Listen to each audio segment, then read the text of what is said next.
I'd like to talk to you today about something that really winds me up, actually.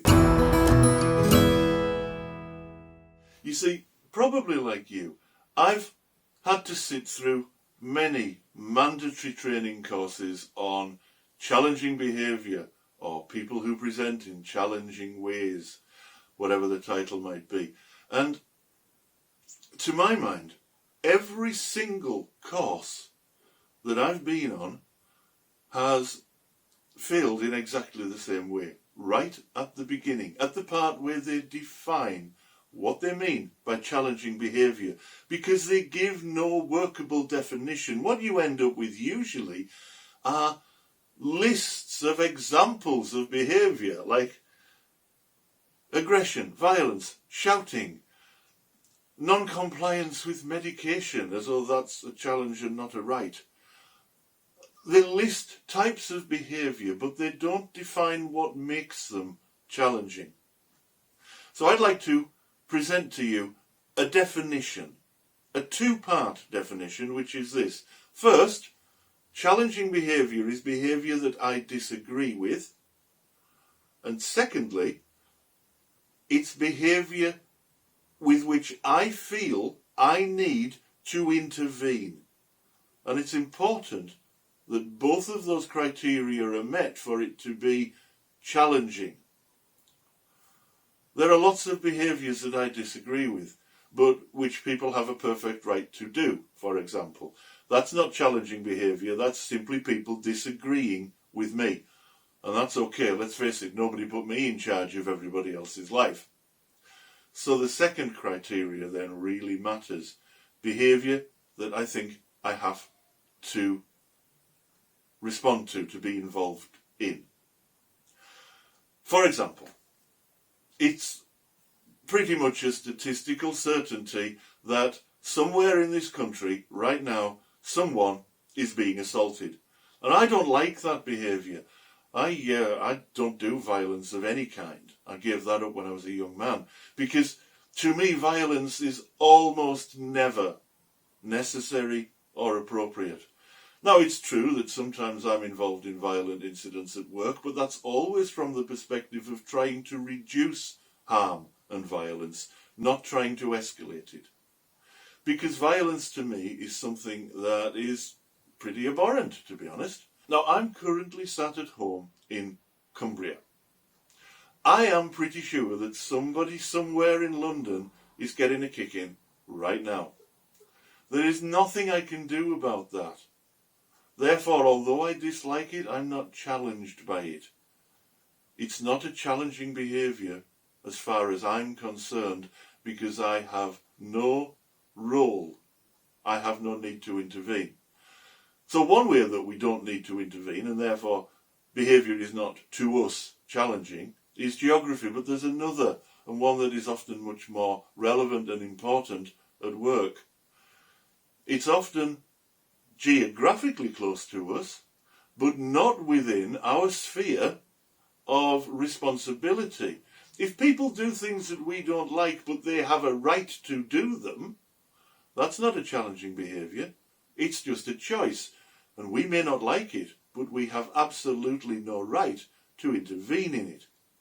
Anyway, often intervening in someone else's behaviour simply escalates it and makes it worse. Very often the right thing to do is simply to allow that behaviour to run its course. Let me give you an illustration of the sort of thing I mean, though. Many years ago, I was delivering training on challenging behaviour in a learning disabilities unit. I won't tell you where it was, except it was somewhere in the north of England, and it was a group home for people with various learning disabilities, staffed by learning disabilities nurses who, as far as I'm concerned, to be perfectly honest, really ought to have known better.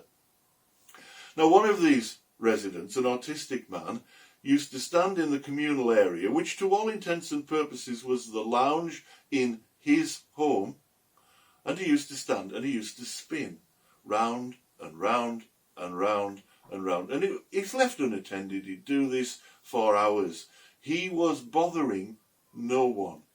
And he was doing something that presumably gave him some sense of well-being, or made him feel better than not doing it, because otherwise he wouldn't be doing it. People only do what works for them after all, even if it's just in the short term. So what would happen is a couple of these nurses would get up, they'd take him by the arms, they'd move him to a seat and sit him down. They'd often sit next to him and hold him in place until eventually they were called away to do something else, and then he'd get up and start spinning again. And a few minutes later, the same nurses, or maybe others, would come and grab him and sit him down, and the moment he got the chance, the moment their backs were turned, he'd do it again. In the training course, these nurses, I'd seen this fella actually as I came in, but in the training course, these nurses told me about this man and described it as challenging behaviour. Well, my argument is that yes, there was challenging behaviour, but it didn't come from him. It came from them. He was simply exercising his right to do something that bothered no one else in his own home. They took it upon themselves to define that behaviour as challenging, because without him having any other options, as far as I could tell, to feel better, they didn't like that coping mechanism. The point I want to make is not to slag off some anonymous nurses that you probably will never meet. The point I want to make is that very often we make the job hard for ourselves by intervening when it's not necessary. Not only that, in doing so, we are actually in breach of a person's human rights. And that can be defined, if we're doing it from a position of authority, that can be defined as a form of torture. Now that might seem a bit extreme, but think about it. The real impact of torture is psychological. It's frustrating your attempts to feel okay.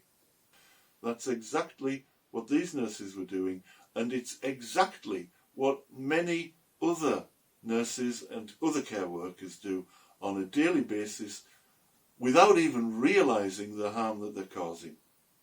So I would ask you to not exactly throw away the lists that you get from training, but see them in a context, and the context is always, is this something that I need to intervene in? Because they may simply be exercising a choice, which is their right, or it may be that the quickest way to extinguish this behaviour is not to respond to it. Either way, we don't always have to jump in and create a conflict that would not otherwise exist. My name's Stuart Sorensen. I'm a mental health nurse and trainer. Thank you for watching.